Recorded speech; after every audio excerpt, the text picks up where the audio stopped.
السلام عليكم، ازيكم يا حبايبي؟ عاملين ايه؟ يا رب تكونوا في احسن حال واحسن صحة. ورجعت لكم بفيديو جديد. الفيديو بتاعنا النهاردة هيتكلم على موضوع مهم كالعادة، وهو ازاي اقدر اوفر بيئة مناسبة للسلاحف في المنزل.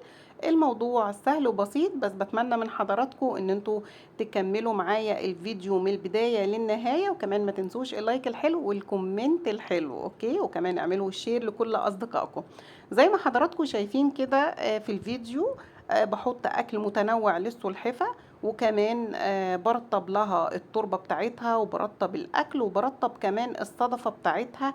ده في الصيف. الحاجات اللي انا بعملها دي في الصيف ما تنفعش تتعمل في الشتاء طبعا. اوكي، هنقول اللهم صل وسلم وبارك على سيدنا محمد وعلى اله وعلى اصحابه وسلم. واذكروا الله.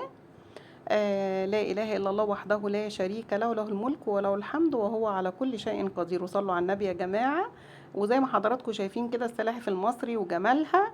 بجد لو وفرنا للسلاحف المصري بيئة مناسبة هتعيش حياة كويسة جدا، وهنحميها من الأمراض، لأن السلاحف المصري مناعتها قليلة. طبعا أنا عاملة الفيديو ده للمبتدئين أو اللي أول مرة يربوا سلحفة، وكمان اللي أول مرة يشوفوا القناة بتاعتي، لان بيجيلي كتير اسئله: يا طنط نانا نعمل ايه؟ احنا لسه جاي لنا سلحفه ومش عارفين نتصرف معاها، ومش عارفين نتعامل معاها ازاي. فحبيت اعمل لكم الفيديو ده. طبعا هنا انا حطيت للسلاحف اليوناني الاكل، بس طبعا حطاه في العلبه دي، قلت عشان احط لهم ميه يشربوا. بس لقيت العلبه الحرف بتاعها اعلى من السلحفه، يعني لازم السلحفه تدخل بنص جسمها عشان تعرف تاكل. فقلت لا، انا هشيلها لهم بقى. فلازم ما نحط للسلحفة اكل نحطه في مستوى اقل من كده، يعني يا اما انزل العلبة دي في التراب بحيث تبقى مستواها من مستوى راس السلحفة، يا اما اشيلها خالص واحط على سيراميكا. وده اللي انا هعمله. بس انا حبيت احط لهم ميه عشان لو عايزين يشربوا، وحبيت كمان ارطب الصدفه بتاعتهم، وحبيت ارطب التربه بتاعتهم، لان طبعا في الصيف الصدفه بتبقى سخنه جدا، وكمان التربه بتبقى سخنه من اشعه الشمس.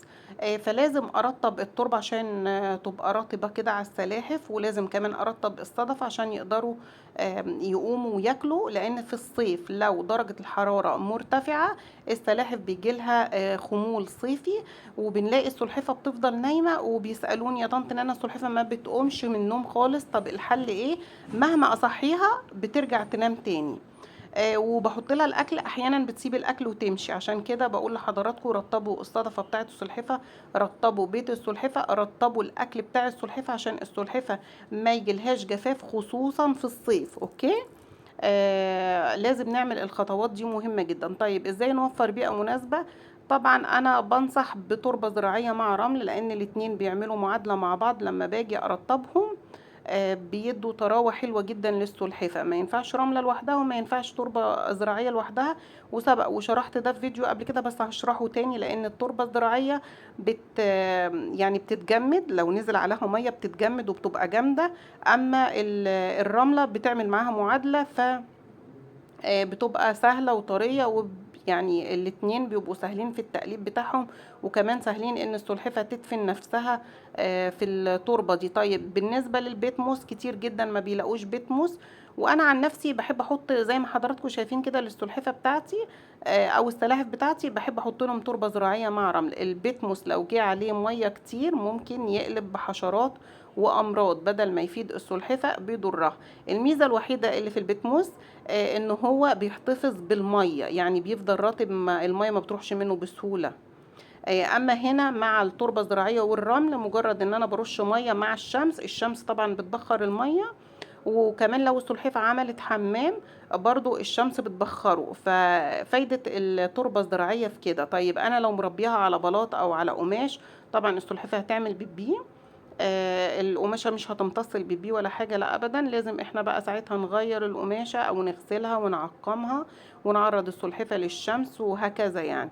هي طبعا التربة بتبهدل صدفة السلحفة وبتبهدل شكلهم، بس طبعا هي صحية جدا جدا جدا للسلاحف. فبنصح أي حد هيربي سلحفة لازم يوفر لها بيئة مناسبة. ايه هي البيئة المناسبة؟ لازم تكون متواجدة شمس، لان الشمس بيطري بيزور السلاحف، ولازم يوفر لها اكل متنوع. طيب هي ما بتحبش الا نوع او نوعين من الخضار، هفضل برضو مصرة على تنويع الخضروات مرة مع مرة، واقطع الخضروات بطريقة صغيرة زي ما حضراتكم شايفين كده، ان انا ابشر الخيار صغير جدا، بحيث السلحفة لما تيجي تاكله او الجزر او اي حاجة تاكله بسهولة، لان السلحفة ما عندهاش اسنان. فانا اما اقطع لها الخيار او الجزر او اي اكل قطع صغيرة، ممكن الورقيات زي الجرجير او الشبت او الكزبرة او الملوخية او الخبيزة او الجعضيد او النعناع، الحاجات دي كلها ممكن احطها ورقيات كده بس فريش وطازة،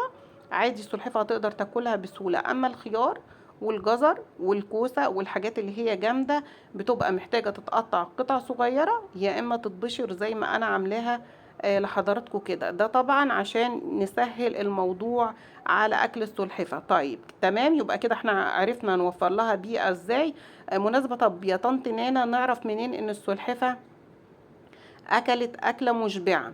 هنحسب للسلحفة من تلت ساعة لنص ساعة من اول ما نحط لها الوجبة لغاية ما تخلصها. لو السلحفة قعدت تلت ساعة او نص ساعة تاكل ما قامتش من على الاكل، كده هي اخدت الوجبة المشبعة بتاعتها بتاعت اليوم. طيب لو اكلت 5 دقايق او دقيقتين او 10 دقايق ومشيت، يا طنط نانا نعمل ايه؟ في الوضع ده ببتدي اعرض عليها الاكل مرة كمان. يعني ممكن بعد ما السلحفة تمشي بسيبها تمشي شوية، ويمكن برضو انا كنت وريتكم زقزوق كان بيحب دايما ياكل ويمشي، ف لا برجع ارجعه تاني، فهو بياخد له جولة كده، او اي سلحفة يعني بتاخد جولة، وبعد كده اجيبها وارجعها على الاكل تاني، هتلاقوها اوتوماتيك كده ابتدت تفتح بقها وتاكل. هنا طبعا الذكرين كنت جايباهم، بسم الله ما شاء الله، الذكر ده بقى كويس جدا وصحته كويسة. اما التاني برضو انا حاسة بتحسن، بس برضو للأسف الشديد راسه زي ما هو ما بيقدرش يفتح بقه ويقطع الاكل وياكل. لازم انا زي ما عملت لكم في فيديو قبل كده ان انا اقرب الاكل من بقه، بس الحمد لله والشكر لله هو تقريبا هيعيش بالاعاقه دي لو ليه لسه عمر يعني، ان انا اللي افضل اكله. ودي يمكن ربنا بعتهولي عشان عايز يعني ايه يديني حسنات، واحتسب الاجر والثواب عند رب العالمين باذن الله. بس انا بتمنى من حضراتكم تدعوا له ان ربنا يعمل معجزه كده من عنده ويخف ويكون كويس، ورقبته ترجع احسن من الاول ويخف ويعني يبقى طبيعي زي بقية السلاحف، لانه بجد بيصعب عليا جدا في مشيته وفي طريقة اكله. بجد والله بيقطع في قلبي. انا بقعد ادعي له كتير ربنا يشفيه، ونفسي فعلا تحصل معجزة ورقبته تتصلح ويكون احسن من الاول باذن الله، واحسن من كل السلاحف اللي عندي. بجد موضوع السلاحف لما بيكون عندك سلحفة مريضة بيأثر على نفسيتك جدا، وبيتعب النفسية جدا، وبيأثر على اليوم كله. يعني انا بجد السلاحف عندي السليمة بحط لها اكل ببقى مستمتعة جدا، بسم الله ما شاء الله، ما بياكلوا بيتحركوا بيروحوا ويجوا.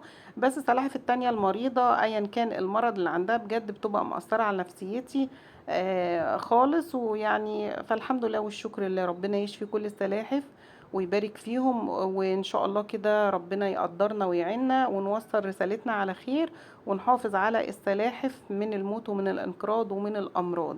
هرجع واقول لكم تاني، يعني واحده كاتبالي انا من فوق السطح والسلحفه ماتت. مش هقول الا حسبي الله ونعم الوكيل. فين الاهالي اللي بتوعي؟ فين الحرام والحلال؟ فين الضمير؟ فين الاحساس؟ فين الاخلاق؟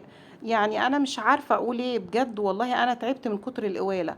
يعني موضوع يعني والله انا اللي مخليني مستمره لغايه دلوقتي الارواح اللي عماله تموت وتتبهدل وتعيا والحاجات دي كلها.